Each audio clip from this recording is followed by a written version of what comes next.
guerrier. Wack Prod. Le système scolaire nous a inculqué des valeurs d'individualité, une normalisation des notions de consommation, des critères de réussite.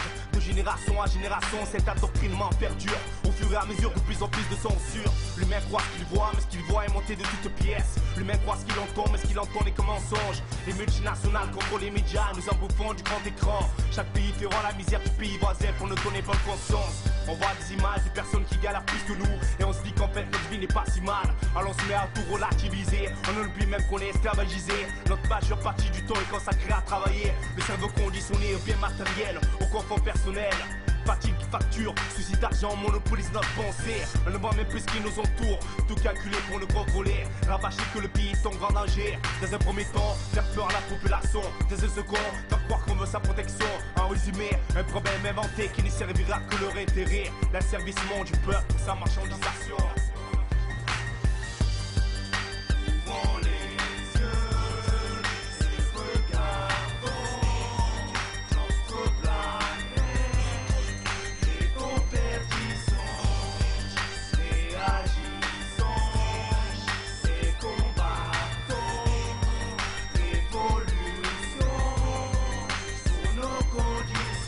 Trop sont manipulés, trop sont tombés de leur filet, trop suivent leur stratégie, trop se jettent à la gueule du loup. Les combattants de la liberté passent pour fous, président Panthéa qui en agite les ficelles.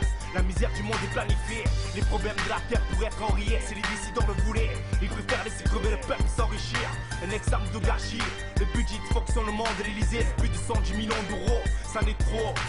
Trop se vont nourrir sur le dos de ceux qui sont en train de crever.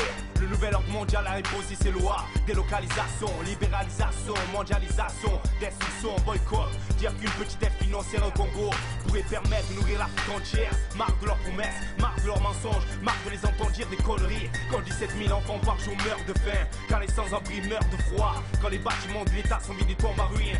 Ils parlent de progrès, moi je parle d'un truc cadre qui nous a séparés. Aujourd'hui les différentes classes ont du mal à communiquer. Chacun reste à sa place, le voisin fait peur donc on va pas le voir. Notre galère c'est pas notre histoire, c'est la déchéance pour notre humanité. Ouvrons les yeux et regardons notre planète est en perdition. Réagissons et combattons l'évolution sur nos conditions. Société d'individualité, divisée pour mieux régner. Tout a été pensé, calculé, prémédité. Battons-nous pour la dignité, battons-nous pour notre liberté. Que les droits de l'homme soient respectés. Article 2 des droits de l'homme, le droit de combattre l'oppression.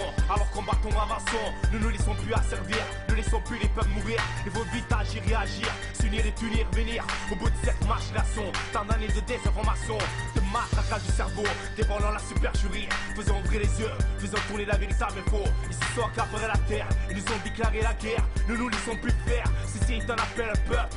À tous les insurgés, à tous les révolutionnaires, à tous qui aiment leur père, leur mère, leurs frères, leurs femmes, leurs enfants, leurs sœurs, leur sourire à toutes nos mains. Formons des cellules de résistance, organisons-nous, rassemblons-nous. Ils sont très peu, nous sommes des millions. Chacun à sa façon peut faire changer les choses. Le changement commence par soi-même. Soyons conscients de la portée de nos actes, de notre pouvoir ensemble, de ce besoin de solidarité, de revenir aux bases de l'humanité. Que tout ceci ne soit plus des mots mais des actes. Fraternité, partage, égalité, respect et paix. Nous sommes les seuls à pouvoir faire le changement. Alors ne perdons pas de temps, faisons-le ensemble et maintenant.